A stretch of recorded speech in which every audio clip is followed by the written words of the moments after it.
Anong nangyari sa ating dalawa? Akala ko noon tayo ay iisa.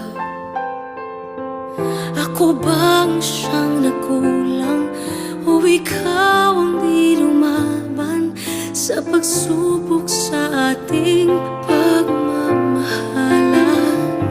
Anong nangyari sa ating dalawa? Pagmamahal ngayon, bakit naglaho na? Damdamin ay nasasaktan, puso'y nasusuka.